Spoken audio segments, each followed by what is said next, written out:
Today is Monday, December 8th, 2025, and this is Spring Office Hours, Season 4, Episode 33, The Fundamentals of Software Engineering with Nate Schutta. My name is Dan Vega, Spring Developer Advocate at Broadcom, joined by my good friend Nate Schutta. DaShaun is off today. Nate, how are you doing today? Well, I'm not too bad, Dan. How about yourself? Did you have a good weekend? I had a great weekend.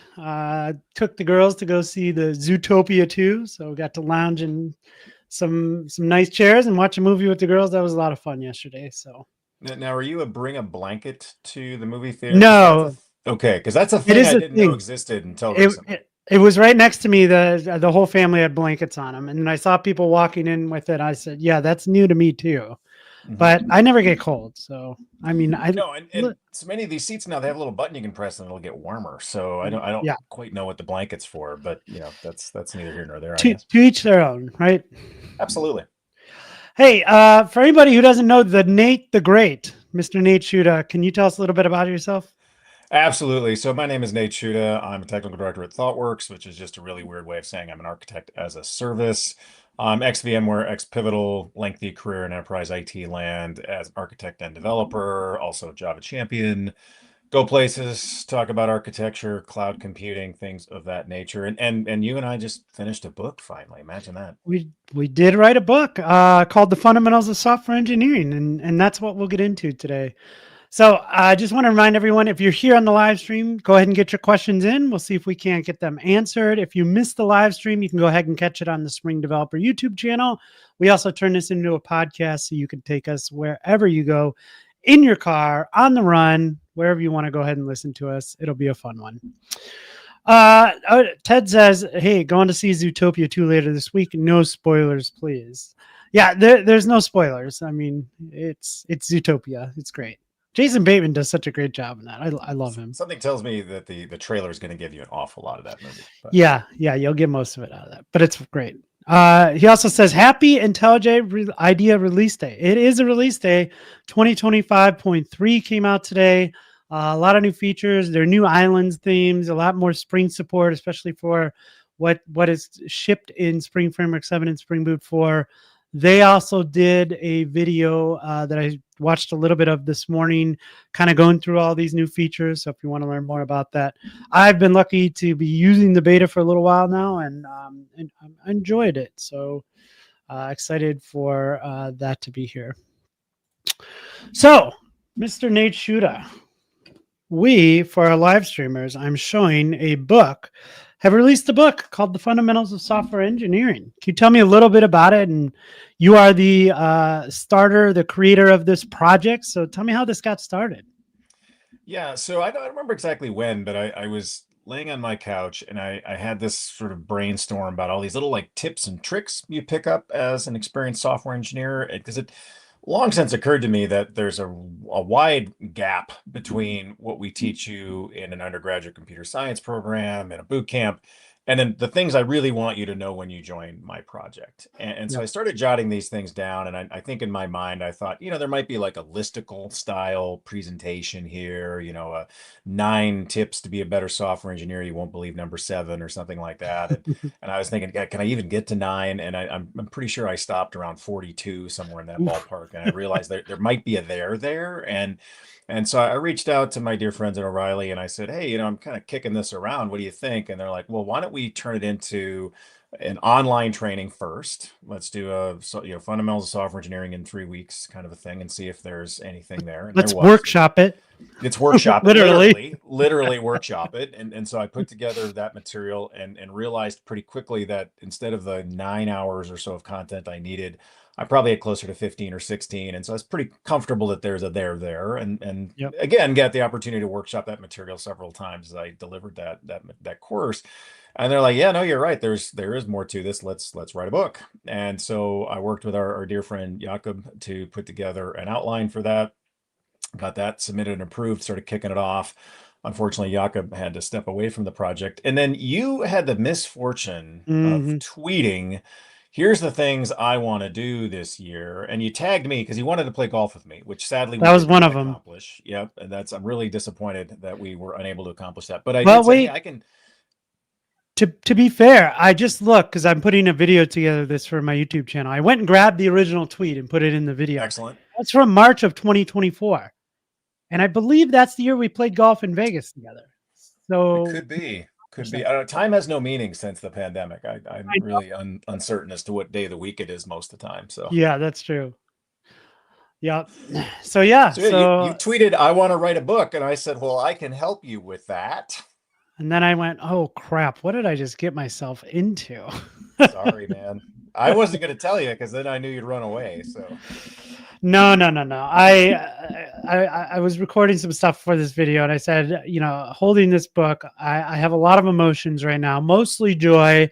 There's also a lot of relief that it's actually done now, because it's been a process. For those who've never written a book, do you have any advice for people? Because this is my first book, but it's not your first rodeo. So, any advice for those who might want to get into it?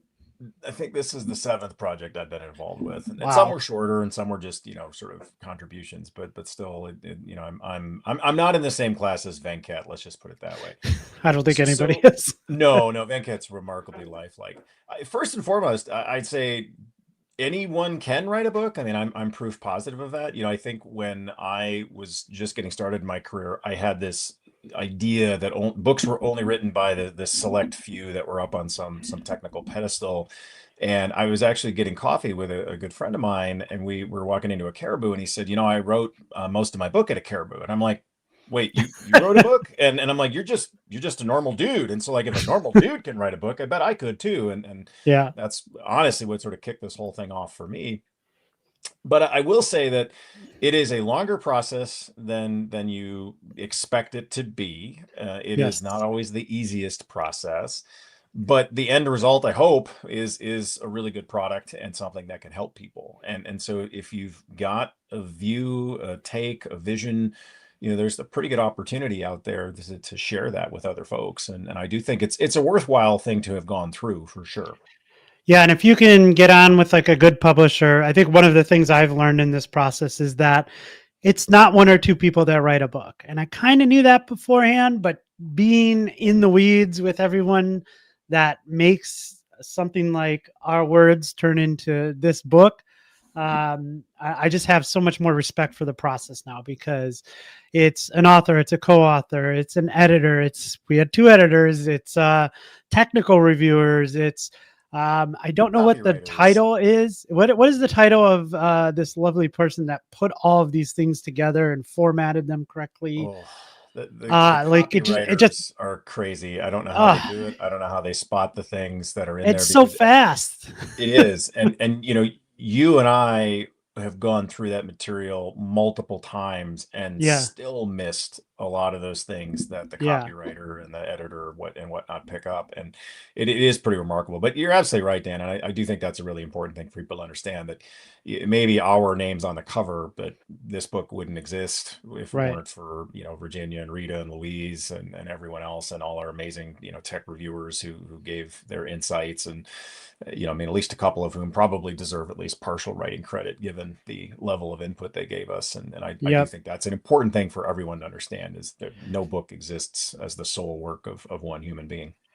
Yeah, that's so true. But yeah, it is a process. And one of the things you told me early on, I was like, this might be my only book. And you gave me a really good quote on this, and I'd like you to share that with everyone. Yeah, writing a book's kind of like having a kid. When you are just getting started, you've never had a child before, you have no idea what you're getting yourself into. You're like, yeah, I can be a parent. It seems like anybody can do that. There's no real instruction manual out there.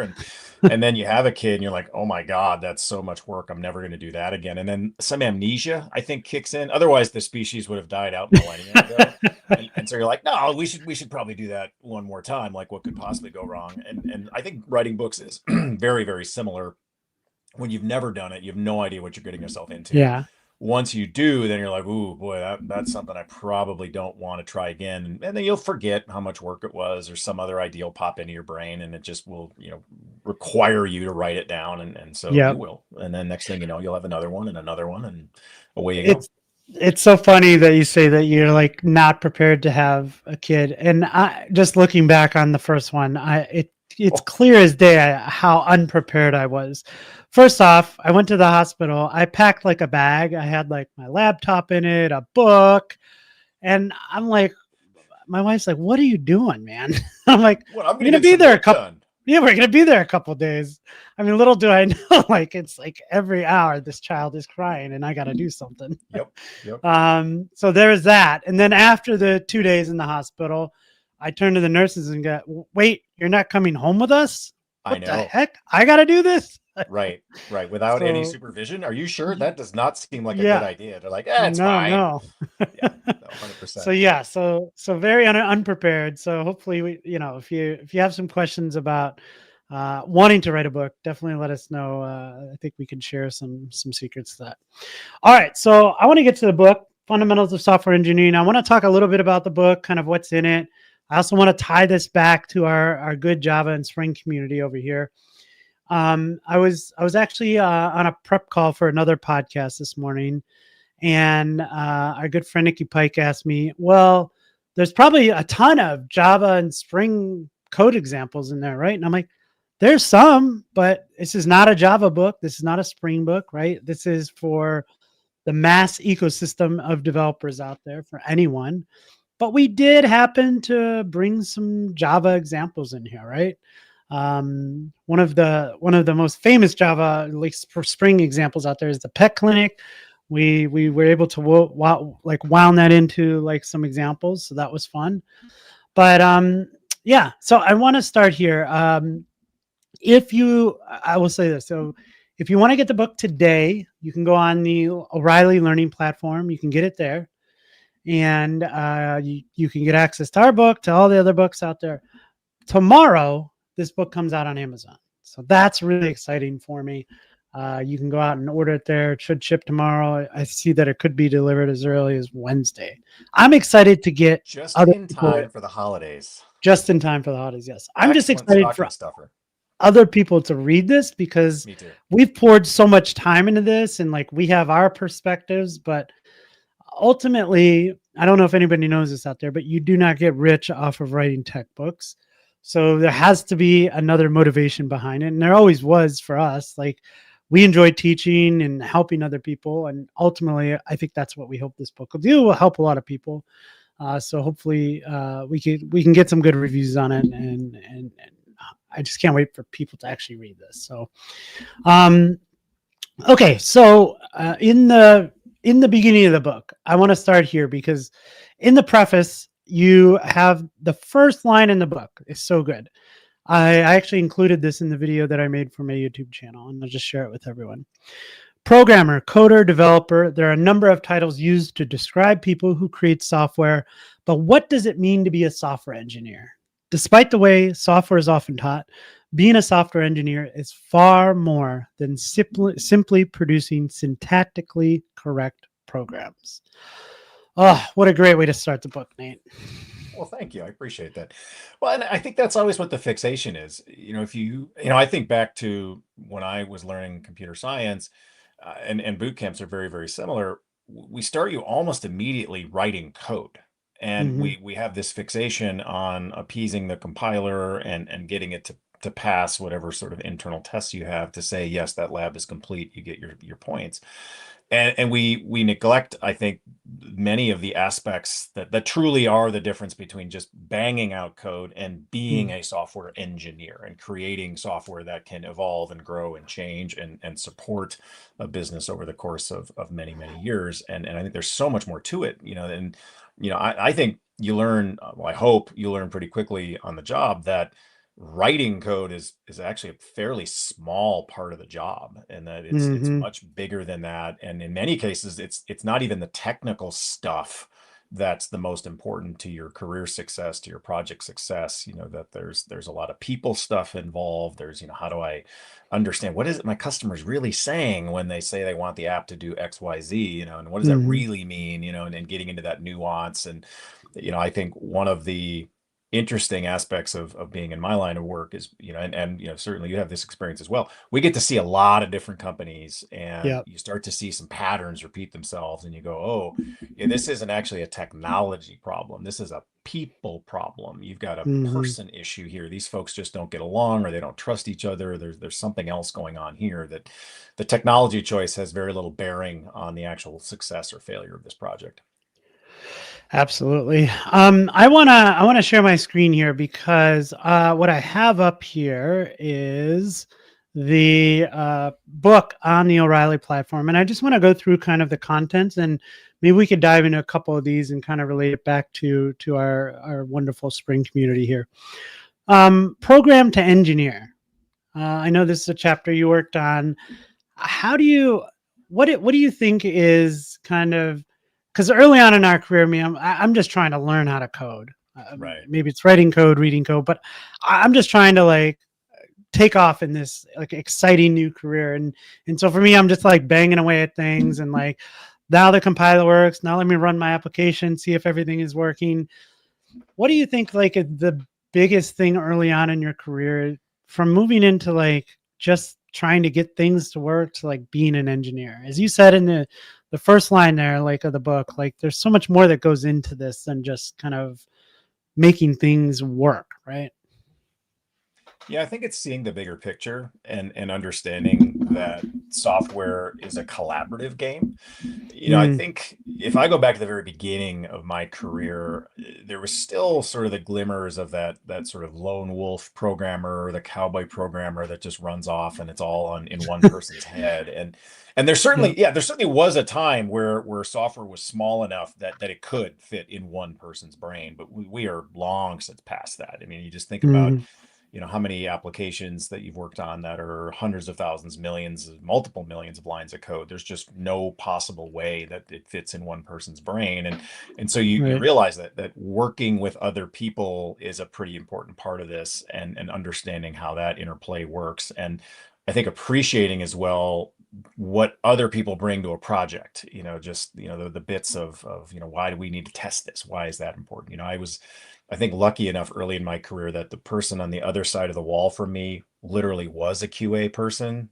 So we like to joke that I throw it over the wall to QA, and like I could kind of literally do that. And Brenda was a very I guess I would say a stable hand at the wheel, right? She'd been in this industry a number of years, and I think she was able to kind of impress upon me at a young, impressionable age, why it's important to test these things, right? That I can't just rely on my QA person to catch all my mistakes, that I need to have a little higher level of professionalism in the code that I release. Yeah. Yeah, and I know we'll talk about soft skills a little bit later on because that's kind of the fourth part of the book. But I worked for a boot camp for a couple of years, and we had very little time to get them up to speed on kind of their technical capabilities. But also when they left, they're hopefully interviewing for positions, and so we spent a lot of time on like soft skills too. As you said, it's not just about your ability to write code.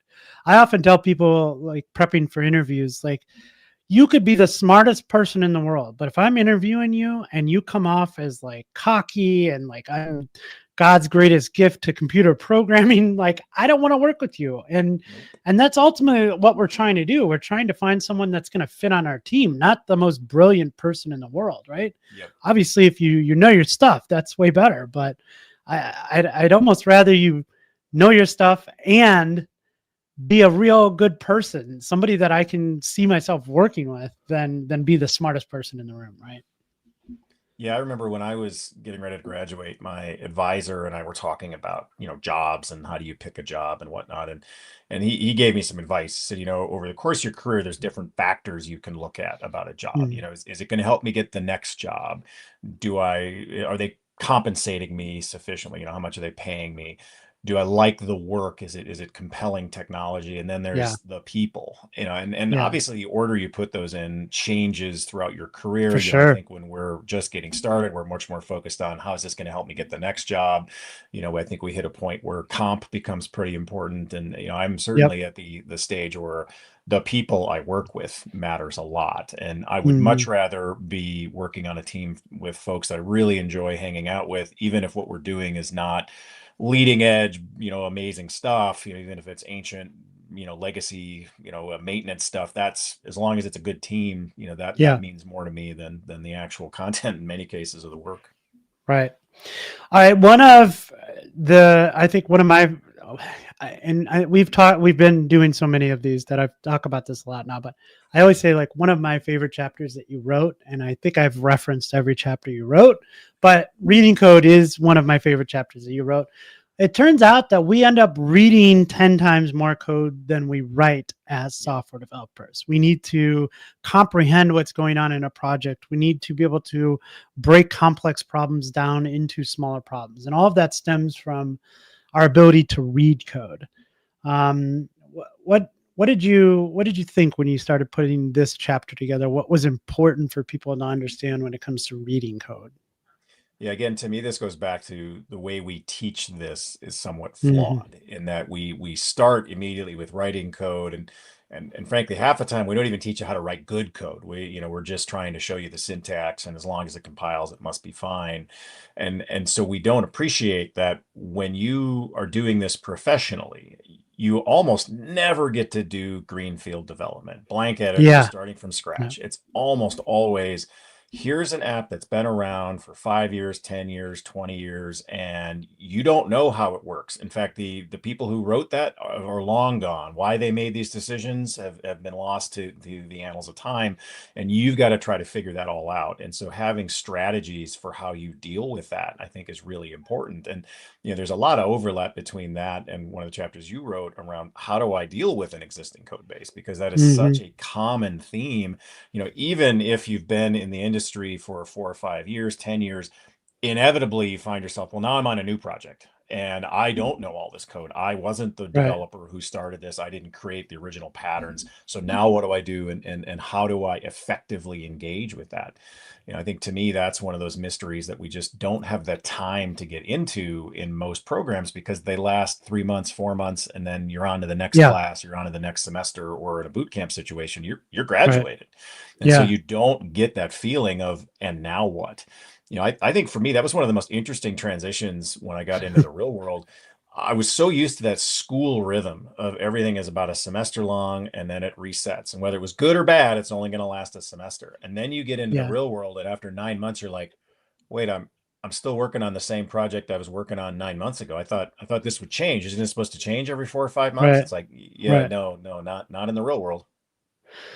Yeah. We've talked about this a lot too. Like if you were to go learn a language as an adult, and now I'm even like seeing this in my girls are little, like 7 and 5. So I see the kindergartner do this a lot. They don't just tell kindergartners to start writing words, right? Like they learn their letters first. They learn sight words to be able to like kind of see these words over and over again so they can start reading them. And then they start writing them, right? I think if you were to learn French today, they wouldn't tell you to just start writing French. Like you Right, would right. probably have to go through some progression to get to that. So it is kind of funny that that's how we throw people in. And I don't know, I do this a lot in tutorials too. It's like I kind of give you some background and then it's like, let's start writing some code because we are so like action oriented. Like I don't want to sit here and listen to you ramble for 2 hours. Like I want to do Right. something. I want to build something. And so maybe that's part of the process behind it, giving them somebody like like a quick win, an instant win to be able to like, oh, I just did that, I made that, and then step back and kind of jump into some theory. But it is interesting nonetheless. Yeah, and I do think that is an important step. You can read all you want about a specific part of Spring, but building something is what Hmm. converts that now into, now I know how to use it.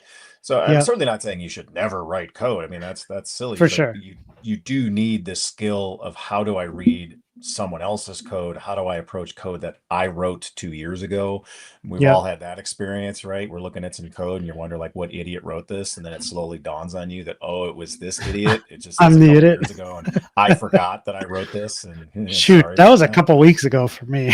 Yeah, I mean, sometimes that window is much shorter, but yeah, I mean, that has happened to every engineer, and if anyone who says it's never happened to them is lying. Yes.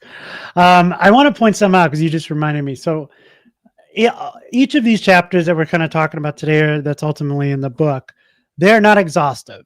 You could see chapter 5 here is on automated testing. There are entire books on our bookshelves written about automated testing, and probably specific books on just like unit testing, right? So we can't be exhaustive on some of these topics. We're just kind of giving you some tips and tricks and things that you may not know. Nate and I have been saying you don't know what you don't know lately, and that's certainly true. But at the end of each chapter, there is two sections. There's one, putting it into practice. So I learned about these concepts, and instead of just moving on to the next chapter, we've given you some things that you can do to go off and here's how you can read some code. Here's how you can write some code.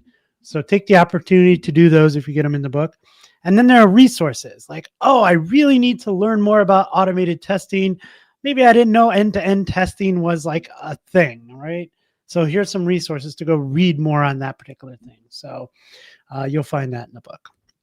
And then, One of our challenges, right? Because you yeah, try to that's get that hard. level right, and I think we both discovered an awful lot of material, very good material that we had to cut. Otherwise, this book would have been useful as a doorstop or as a step stool, and that's just not approachable, right? And so, the goal ultimately is to show people the things they may not even be aware of, that they don't know Yep. about software, and then give them the pointers to the depth when they need it, when they're ready for it. Yep. I got a comment here. It says, hi, have you had good experiences using AI tools to help you explore unfamiliar systems? So yes, so there, chapter 6, exploring and modifying unfamiliar systems. I think one of the biggest things that I remember is having anxiety of getting put on a big project. There are a bunch of engineers on this team that already know this code base well.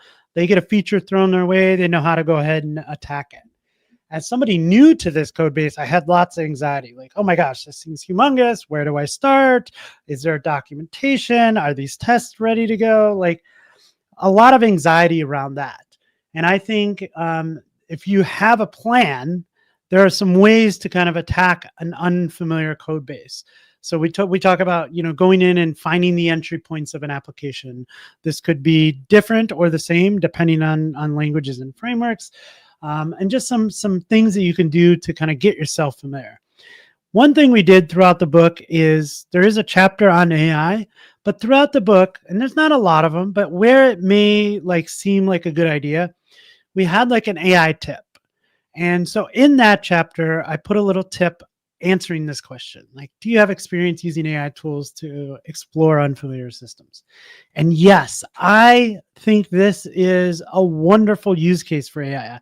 In fact, I use it more than writing code. So from an unfamiliar system standpoint, you can fire up something like a Claude Code, some kind of agent, and the first thing you can do before you start writing any code is just get familiar with it. So you can ask it at a high level. Hey, what is this code base? What is the main purpose of it? What are some of the entry points into this application? If I wanted to add feature X, where would I start with this? What is the test coverage here? Do you see any edge cases that we're not already covering for? Is there a missing documentation? If I was new to a project, those are some of the things that I could start contributing right away. Hey, we're missing tests for this side of the system, and that's what I'm supposed to work on next week. So I'm going to go ahead and add some tests to this. As a newcomer to this project, there's a lack of documentation. And so I'd really like to give it my fresh perspective and kind of update that documentation. But hey, asking an AI, what does this do at a high level? What is the build tool? What are the dependencies? What versions of things are we on? You can really do so many things with just that. And doing that will give you a a much more confidence that you understand the code base before you get into writing any code. So the AI for me is like, that's what I use it for all the time now, whether it's unfamiliar code base, even if I'm going to start adding a new feature to a code base that I already know, I'm going to use it as a pair programmer. I talk about like pair programming, but I'm not in an office anymore. When I was younger and I was in an office and I can turn to Nate and say, hey, Nate, I'm working on this thing. What do you think about this approach? And Nate could go, yeah, but there are some trade-offs there and you might want to think about these. I don't have that luxury anymore. So now I'm using this as a pair programmer. Like, hey, I want to implement feature X. What do you think about this? And it may come up with a plan and then I may iterate on that. So I'm using AI much more for like discovery and planning. Then when I have everything in place, then I can go off and write some code. And guess what, Nate? That's how we do it in the real world anyways, right? You don't get assigned a ticket and go, well, I'm going to start banging out some code. You probably go talk to somebody about this. Talk to a project manager. Hey, tell me more about this project so I can work on this feature. And At least I hope so. I really hope so. Yeah. I mean, in all of those cases, there's still trust but verify, and so yes. you may tell me this is how it works, but maybe it's changed, and maybe unbeknownst to you, someone actually went in and altered that flow, or we don't use that library anymore, or that's been deprecated, and so we always need to be careful with assumptions. I can remember early in my career, this framework that we used was an internal framework. And I got some rather generic exception. And if I remember right, it was like a database exception. And I remember thinking, boy, that's really strange. That does not sound like what should be happening here. And I did have access to the framework source code. And so I actually stepped through it. And what I found was the framework developers had decided to just catch exception and then rewrap it as this database exception, because in their minds, they had just assumed, well, the only kind of exception you could get out of here is, of course, a database exception. And Right. it's like, actually, that's not at all true. And had I not just paused for a second, went, well, that doesn't quite smell right. Let me dig into that. I would have spent hours digging down the wrong path, only to discover that, well, wait, no, there's nothing at all wrong with the database side of this. It's actually this other exception that they just completely forgot could happen or just neglected. And I mean, I could get into a rant about checked exceptions in Java, but I won't. Yes. But Yes. that's clearly what they were trying to get around, and it was an assumption they made that was wrong. And so that's where, again, trust but verify is your friend. Man, you just made me think of something. When you've been like, you look at like some block of code, a class, a method, whatever, and you just like, something doesn't look right here. What's going on here? There's a smell, right? They often say it, a code smell. There's like something going on here, and I'm not quite sure what it is. That doesn't come on day one, right? No. This comes with experience, and this comes from many times failing over and over again, figuring something out, rewriting something, getting that aha moment and fixing things. And so I guess what I want to say to that point is, the fundamentals of software engineering, there's this like base that you have to build in the first few years of your career. There is no shortcut to this. Like, yes, there are these AI tools out there that can help you like be more productive. But I think the kind of appeal of a lot of these are people think they're like shortcuts, and they're just not, right? They may build a feature for you today, but there's no shortcut to you becoming an experienced engineer. Yeah, there's a great quote that you and I've thrown around a few times, and it comes out of this book, Co-Intelligence by Ethan Mollick. I'm probably mispronouncing his last name here, but it's foundational skills, always tedious to learn, seem to be obsolete, and they might be if there was a shortcut to being an expert, but the path to expertise requires a grounding in facts, and there's no two ways about it. So you and I, with our experience, can look at something and go, yeah, that doesn't quite feel right. Like the analogy I'd make is as experienced drivers, you're driving along and for no reason at all, you just have this little spidey sense that says, oh, that person's going to cut in front of me. And then they do, and obviously there's times where you think that's going to happen and they don't, but it's kind of amazing how often your guess about what another driver is going to do actually becomes true. And you weren't taught that. There's nothing in driver's ed that teaches you, and here's how to predict, other people's erratic behavior. But with enough experience driving, you start to just sense it. And there's, again, no shortcut to that. And I do worry that AI is in some cases causing people to think they can skip those really, really important steps. Hmm. And that's just not how it works. And it doesn't work in anything, but especially not in our Right. world. Yeah. I mean, I think we all just want, well, not all of us. I think people often want the shortcut, and they just don't exist. Like you said, yeah, you have to put in the work. Okay, part three, application development and design. We talk about user interface design. We talk about working with data. Another one of my favorite chapters, software architecture. Nate, two of your favorite words in the English dictionary have to Yep. be "it depends." Yes. Yeah. I really, I think the next step, you and I need t-shirts that just say "it depends" on it. God Yes, knows I say it so often. we I just should. wrapped up my fall semester of architecture at the U. I get to teach a grad school class there. And I told my students on day one, the answer to almost every single question this semester is going to be "it depends." And oh, And this it's cohort not a cop out jumped on either. that. Some people think No, it's a cop out. yeah, it's never meant to be. And if somebody does say the answer to that, it depends, your response shouldn't be, oh, okay, and then walk away. It's Yeah, what does it depend on? And, right, and again, that's where that experience comes into play, where you can go, well, it depends on this, this, and this, and you could do that, but then it also means this. And it's just understanding that every single decision we make has trade-offs.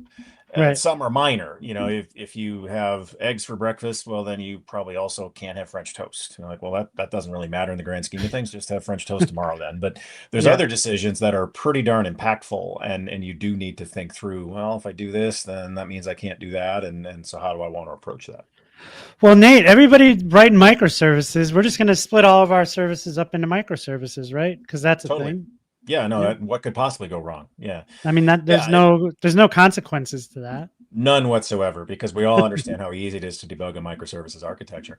Well, so a couple of my students this semester work for a massive retailer, and so one part of the class we were talking about like event-driven architectures and how they can make it really, really challenging to debug these systems. And so one of my students like, oh yeah, absolutely. Like you have this problem and you can see it. I can see it here, and then where'd it go? And now I got to try to figure out what service did it go to and where did the problem actually occur? And obviously, for business reasons, they've chosen to accept that she's going to have to spend more time debugging, because the alternative is we can't actually handle the amount of traffic that we need to be successful. Like, we go out of business if we don't do this.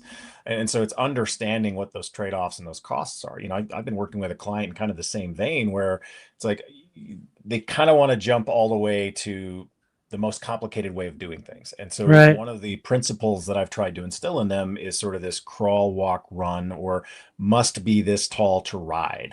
Yes. There's That's a lots great of one. value in these systems, so everybody's very excited about Kubernetes. I got to run everything on Kubernetes. It's like, well, do you? I Oh mean, my is gosh. that I was just having this conversation with someone this morning. Someone who used to be a developer, is not so much in development anymore.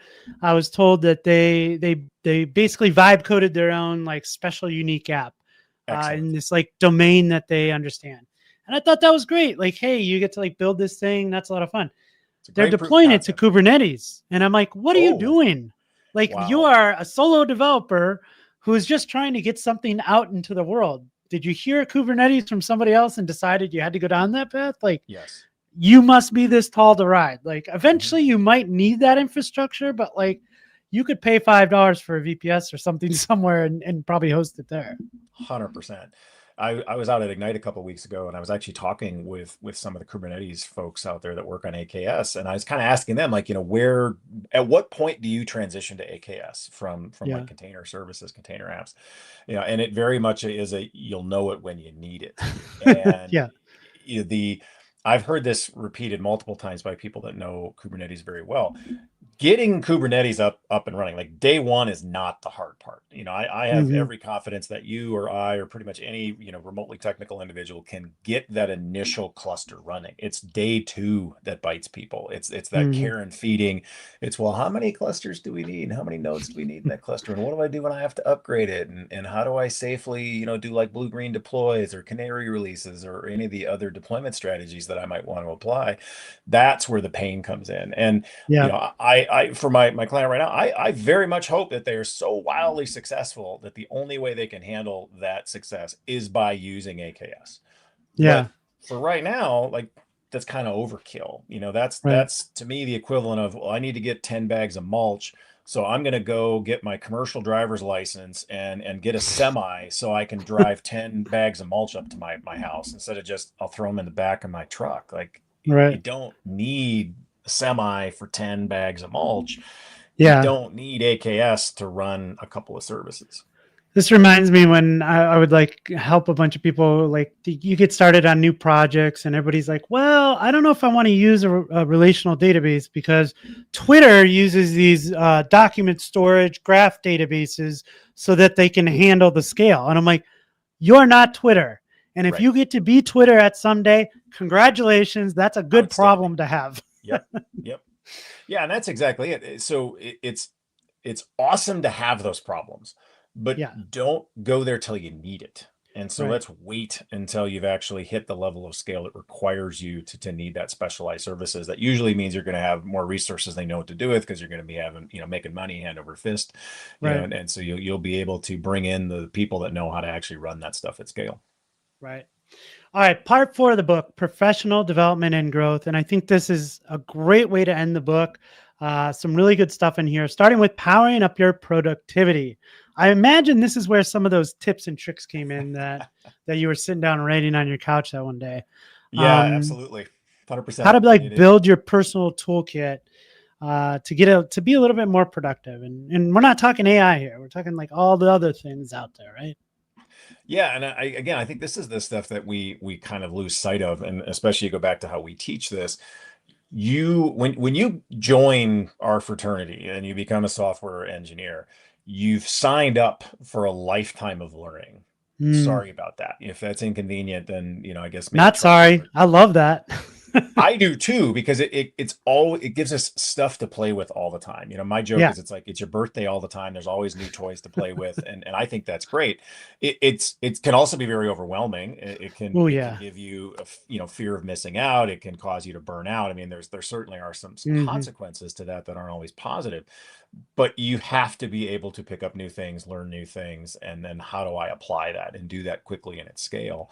And so I think there's all sorts of little tips and tricks that you do pick up. And, I think you and I've talked about this. One of the offshoots that I suspect we're going to have from our podcast is going to be talking to our circle and be like, hey, tell me about 2 or 3 little tools that you have on your machine that you don't think anybody knows about. Because I guarantee you there are 2 or 3 things on every laptop that you encounter that you don't know exist that would save you countless amounts of time over the course of a year. And I just love learning about those things. So like our good friend Raju, he was presenting for my grad students at one point, and I looked and I'm like, what is that little tool you're using? Oh, it's like Yeah. Presently or something. And he uses it to like draw on the screen. And I'm like, wow, that's kind of cool. And so that you pick that stuff up over time. And my hope is that what we can do with this book is help some people shortcut that. And so Yeah. you're still going to have to walk the path, but I hope that we've shortened it and pointed out some of the pitfalls. And so you can avoid those. You don't have to fall into those holes like you and I did. You can kind Hmm. of skip over that and accelerate your learning. It's funny that you say that because there are a few tools out there I remember picking up, but I distinctly remember watching this like hour and a half YouTube presentation, and I know who it's by, and she's an amazing teacher and developer. But out of this hour and a half, she did this one thing in like 10 seconds, and I was like, "Ooh, what is that? I need to do that." And I've since forgotten the entire presentation, but it was still But worth you the remember hour and a that. half because I got that one thing out of it. Yep. And I'm always looking for that. And when I go to a conference presentation, you're not going to learn about thing X in like 1 hour, right? You can get a high overview, and maybe that's something I want to dive deeper into later. But like, if I could just like pick out 1 or 2 nuggets from that presentation, like my hour's been worth it, right? Absolutely. And so I think that's kind of like these chapters. Like you're going to learn a few things in here. Hopefully you can pick up 1 or 2 of these things and go off and learn a little bit more. Yeah, I'm absolutely convinced that this book has something, even for very experienced developers, people like you and I have been doing this for more years than we care to admit. I absolutely believe that each one of these chapters has a couple nuggets hiding in it, even for very, Yep. very experienced folks.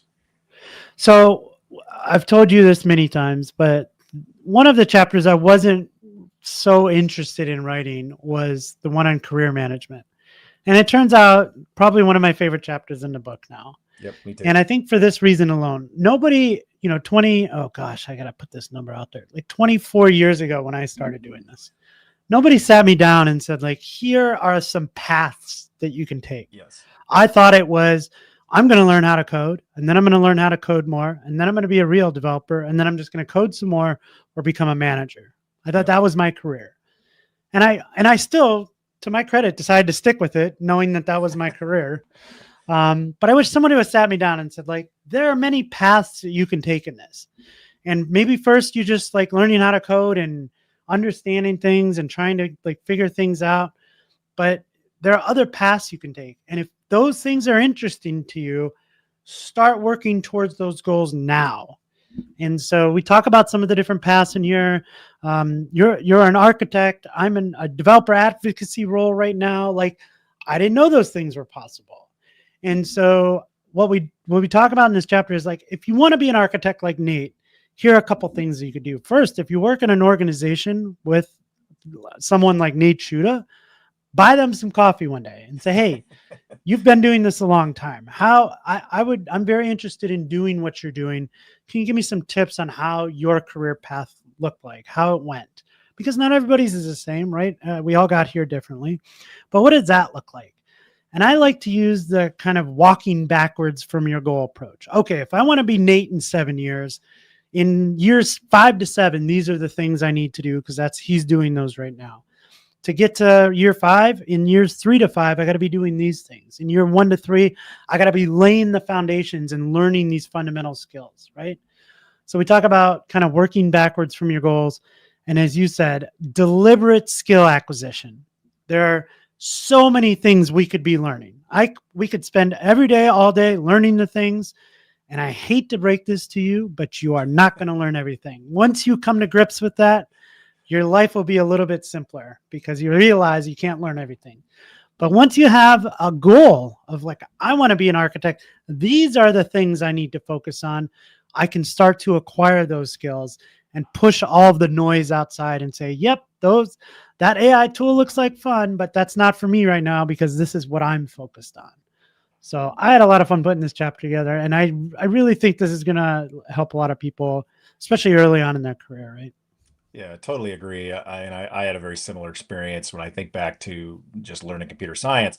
I just thought the only way you apply that is you write code and you just do that until you get tired of it and become a manager. And then you start getting into it and you realize, oh, well, there's like QA engineers, and then, we have DevOps, and we have SREs, and we have developer advocates, and we have architects. And you start to realize that there's a lot of breadth and there's a lot of different things you can do. And to your point, much in the same way that we take these complex problems that our business folks give us and decompose them, your career goals are the same, and there is no just snap your fingers, bam, now I'm a this. You have to kind of plot it out, and how do I get from here to there? I would just strongly encourage you to seek out mentors in our industry. And one of the things that I've discovered is most people are very, very open to, hey, could I just pick your brain for half an hour? And especially if you get people talking about themselves, that's usually they're going to see that as a pretty positive conversation, right? So tell me how you got to where you are, and how can I learn from that? And I also think that part of our responsibility as experienced engineers is to turn around and do the same thing to the folks that are coming behind us, to sort of reach a hand out and to mentor others. Because I think that's part of what we kind of owe our industry. I mean, I was lucky enough to have some really good mentors over the years, and so I feel that that's an obligation I have to help folks coming behind me. So don't be afraid to reach out. I mean, if you're curious, like, hey, how did you become ping that person and ask. What's the worst thing they can do? They can say, sorry, I'm too busy, or call me after the holidays or something. But best case, they say, sure, let's have a conversation. And yes, you absolutely should pick up the tab for that coffee, though. One of the things that I mentioned in this chapter is something called a technology radar. Yep. And we have all these things that we want to learn. We need some way of managing this. And a technology radar is a great way to do this. And it just happens to be something the fine folks at ThoughtWorks kind of came up with. And have been working on for many, many years. Tell me a little bit about a technology radar and why I might use one. Yeah, I've been a fan of the radar since long before I was an employee. And I can tell you now, having seen internally sort of the making of the sausage, I'm even more proud of that artifact because it goes through a tremendous amount of effort and energy to what you see. I think it's every 6 months or so we produce a new one. But basically, the way this works is internally, anyone that's working on a project can propose a blip. Here's a technology or something they think is interesting, and that usually results in several hundred blips. That then goes through the technology advisory board that sort of winnows that down, and then a very contentious, sometimes labor intensive, let's actually form that Yeah. into the radar. Because if we actually put everything that was blipped on the radar, it would be a completely useless artifact. There'd be too many things Yeah. on it. So there's a lot that goes into that, and then coming up with the themes. But I think it's really important for people to create their own personal radar. I make my grad Yeah. students do this, and so you understand, like, what do you want to learn over the course of the next 1 to 3 years, and a lot Right. of that's going to be guided by your passion and what you're excited about. I have tried over the years to learn more about databases. It just doesn't really stick for me. I'm so glad for Spring Data because otherwise I'd never be able to talk to a database. If I had to write all the SQL myself, this would end very, very poorly. And so I literally one Saturday sat down to read a book on databases. I don't remember which one. I wouldn't embarrass the authors even if I remembered. And it's a great book. I mean, I know it's Yeah. a It's not phenomenal their book. fault. It's not their fault. It's me. This is definitely me. And after about 20 minutes, I sat the book down and I went upstairs and I organized my sock drawer.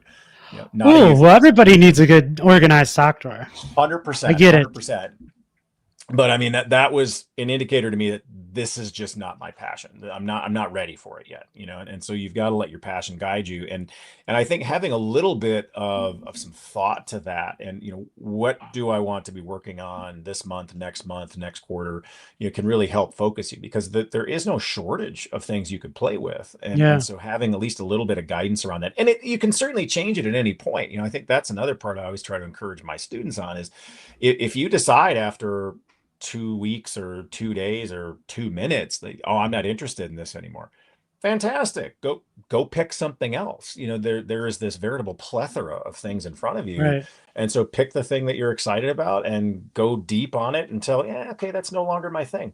Awesome. Maybe that'll be your thing for the next 20 years. Maybe that'll be your thing for the next 2 months. Neither one is right or wrong. Yeah. And one of the things I've been pointing people to the radar too is like, listen, we're not all in the best positions at all times. Like sometimes you need to get a job, right?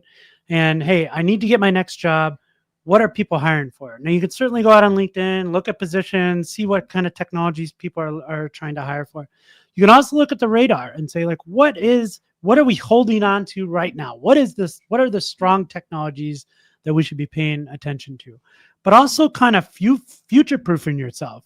Like, hey, these are the things that are coming that we are feeling strongly about. Everything AI, right? Whatever it is in the AI space. But you can keep visiting it as like a way to stay current and see what's coming up.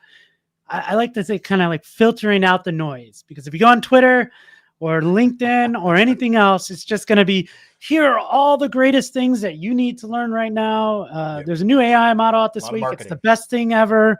And you got to learn this right now. And so I like to filter out the noise a little bit, kind of help guide me on what I should be paying attention to.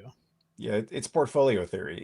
If you're saving for retirement, you don't put 100% of your money into, one particular asset. Like, I'm all in on gold. Like that's not a good way of balancing your I like risk. gold. I mean, gold's fine, but probably not what most financial advisors would recommend you put the majority of Sure. your stake into. And so it's understanding that some percentage, of your retirement portfolio is going to be in a higher risk asset, and some is going to be in a lower risk asset, and that's going to Right. change over the course of your life. And it's the same in terms of job theory. That, yeah, you want to make sure that you've got good solid skills, so that even if it's not your ideal job or the place you want to be for the next 10 years, you can at least put, food on the table, keep a roof over your head, and then you can then work to find that better longer term job. But that's an important part of understanding how to thrive in our industry. Yep. All right, my friend. Chapter 15's on AI. I'll let everybody just kind of dive into the book. That's the book, Fundamentals of Software Engineering. A long time in the making, but I think it turned out really, really good. I remember having like an aha moment when like we were going through like a final review of the book.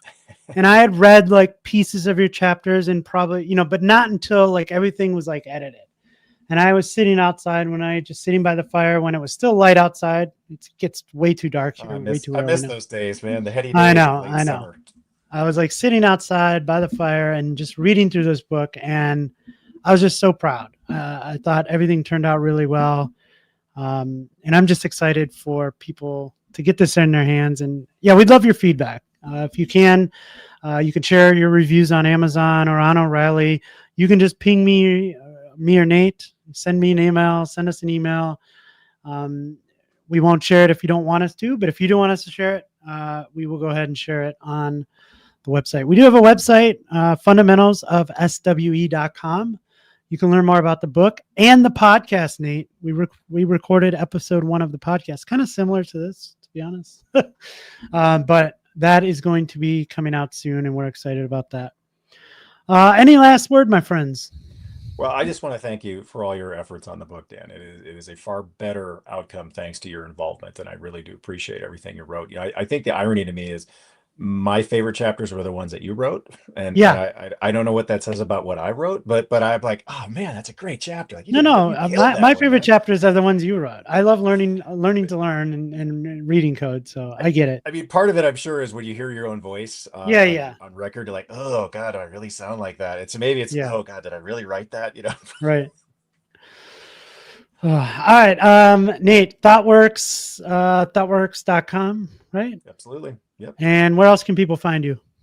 I'm out on Blue Sky. I do have a very outdated website. You can always check me out at ntshutta.io if you want to see what I was doing like 4 years ago. It feels like I sort of cast it in amber. I always harbor hope this time of year that I'll actually get around to updating it. And maybe now that we finally have the book behind us, I can actually devote a few of those cycles to updating my grossly out of date website. Cool. Well, I appreciate you taking some time out of your day, Mr. Nate Schutta. This was a lot of fun, and probably not the last time we'll do this. So I hope we'll not. have to Thanks, man. we'll have to catch up with you soon. Thank you. Appreciate it. Cheers. All right. Have a good one, everyone.